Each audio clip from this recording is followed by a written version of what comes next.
This next drunk driver crashed into a fire hydrant in New Mexico.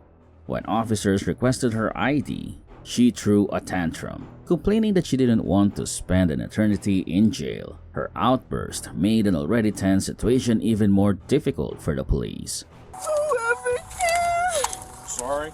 Oh no! Amanda sobbed as if it were the end of the world during her arrest, but her dramatic display wasn't doing her any favors. It was especially concerning given that her actions could have genuinely hurt someone, overshadowing her tears with the reality of the dangerous situation she had created. Amanda, her. But you're gonna put me in. It was clear that the woman had DUI written all over her face, so the cops asked her to take a sobriety test. Unfortunately, that proved to be too much for her to handle, leading to a dramatic reaction that underscored her inability to cope with the situation. You gotta stop crying. You guys are gonna put me in jail. Okay. I'm looking up No, right that's here. my pinky finger, my index finger. Amanda faced charges for DUI, failure to maintain her lane, and improper display of her registration plate. These offenses reflected her irresponsible driving habits and contributed to the legal trouble she encountered as a result of her actions during the incident. Initially, it was a silly argument between Denise and Jonathan over shoveling snow, but it quickly escalated into a major altercation. The conflict got so intense that they had to call the police to step in and manage the situation, as it was clearly getting out of hand. You need to chill out a little. Over here. This is every day with you, Dennis. This is getting ridiculous. Trying to get me a hug. I just went like that to get him off of me. Denise charged Jonathan with assault, but he offered his own account of the incident. While she portrayed him as the attacker, Jonathan argued that his actions had been misinterpreted. The differing versions of events added layers of complexity to the situation, leaving both parties with their own perspectives on the confrontation.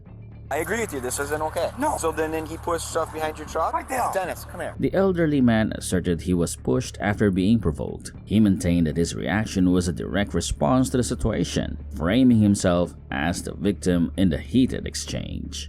Hey, I was trying to. I was right here.